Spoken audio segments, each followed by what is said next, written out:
बिस्मिल्लाहिर्रहमानिर्रहीम। अस्सलाम वालेकुम। उम्मीद त तव्हां सभु ठीकु हूंदव ऐं अल्लाह ताला जे हिफ़्ज़ो अमान में हूंदव। अॼु असां पढ़ंदासीं ॻाल्हाइण जा लफ़्ज़ यानी पार्ट ऑफ स्पीच। सिंधी ॿोली में जेके लफ़्ज़ ॻाल्हाया वञनि था उहे मुख़्तलिफ़ क़िस्मनि जा थींदा आहिनि। के लफ़्ज़ शयुनि जा नाला हूंदा आहिनि त के लफ़्ज़ वरी नालनि बाबति वधीक सम्झाणी ॾियनि था। अहिड़ी तरह जेके ॿोलीअ में लफ़्ज़ ॻाल्हाया वञनि था उहे 8 क़िस्मनि में विरायल आहिनि जिन खे ॻाल्हाइण जा लफ़्ज़ चइबो आहे। नंबर 1 इस्म यानी नाउन। नंबर 2 ज़मीर यानी प्रोनाउन। नंबर 3 फ़इल यानी वर्ब। नंबर 4 सिफ़त यानी एडजेक्टिव। नंबर 5 ज़रफ़ यानी एडवर्ब। नंबर 6 हरफ जर यानी प्रीपोजिशन। नंबर 7 हरफ जुमलो यानी कंजक्शन। नंबर 8 हरफ निदा यानी इंटरजेक्शन। हिन वीडियो खे बि असां पार्ट 2 में डिस्ट्रीब्यूट कंदासीं ताकि तव्हांखे आसानी सां सम्झ में अचे ऐं तव्हांजो टाइम बि बचे। नंबर 1 इस्म यानी नाउन। इस्म जी माना आहे नालो।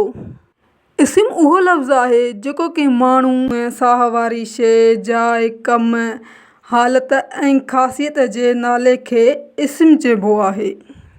यानी कंहिं बि क़िस्म जे नाले खे असां इस्म चवंदा आहियूं। पोइ उहे माण्हूअ जो नालो हुजे, कंहिं जाइ जो नालो हुजे, कंहिं ख़ासियत जो नालो हुजे, कंहिं कम जो नालो हुजे, कंहिं हालत जो नालो हुजे। अचो त वधीक मिसालनि सां क्लियर कयूं। मिसाल माण्हुनि जा नाला अहमद अली फ़िदा। साह वारनि जा नाला घोड़ो हाथी बदक। शयुनि जा नाला किताब कलम मेज़। जायुनि जा नाला मस्जिद स्कूल हॉस्टल। कमनि जा नाला लिखणु लिखणी थियणु थियणी करणु करणी वग़ैरह। हालतुनि जा नाला अमीरी ग़रीबी शाहूकारी। ख़ासियतुनि जा नाला होशियारी चुस्ती सुस्ती।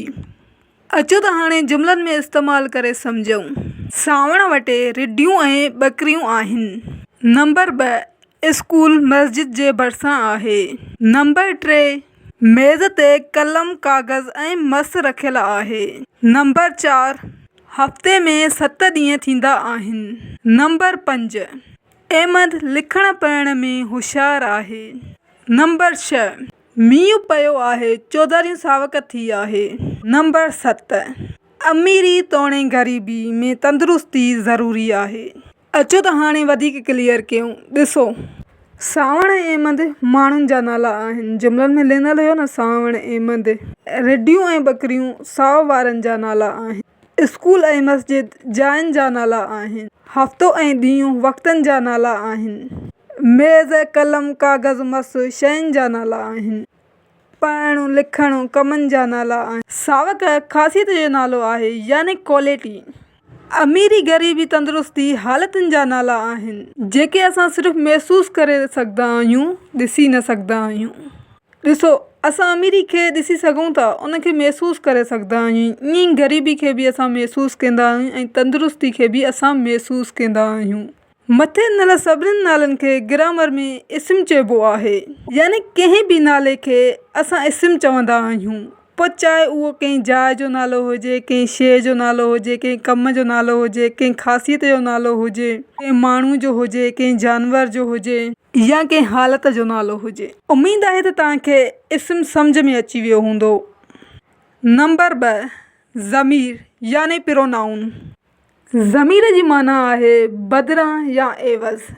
अहिड़ा लफ़्ज़ जेके इस्म जे बदिरां कमु अचनि त तिन खे ज़मीर चइबो आहे। आसान लफ़्ज़नि में चवां त इस्म जे बदिरां इस्तेमालु थींदड़ लफ़्ज़नि खे ई ज़मीर चइबो आहे। मिसाल आउं तूं हिन ही।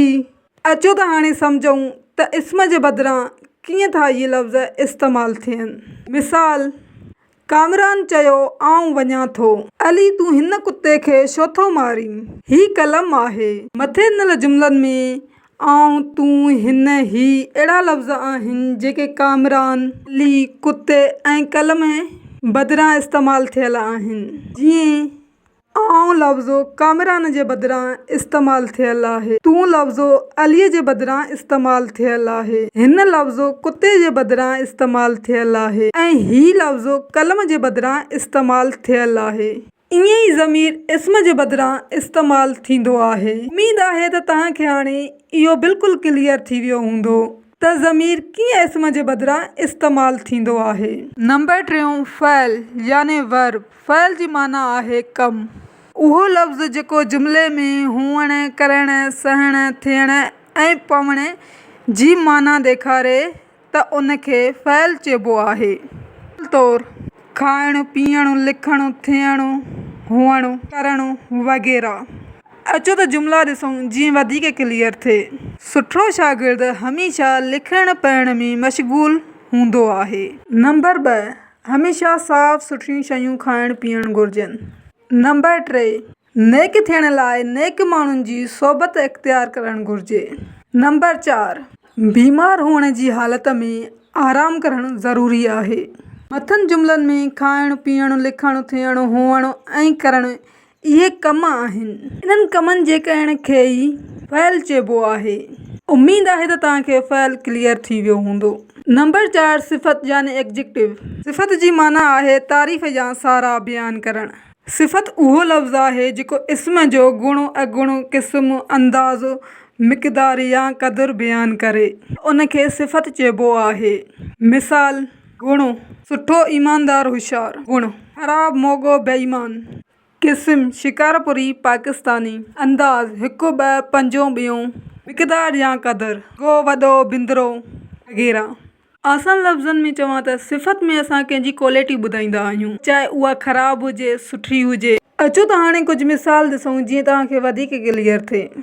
अंब मिठो आहे, हीउ मेवो किनो आहे, वण ते 10 पखी वेठा आहिनि, उठ हिकु थुल्हो ऐं वॾो जानवर आहे। पहिरें जुमिले में मिठो लफ़्ज़ अंब यानी इस्म जो गुण थो ॾेखारे।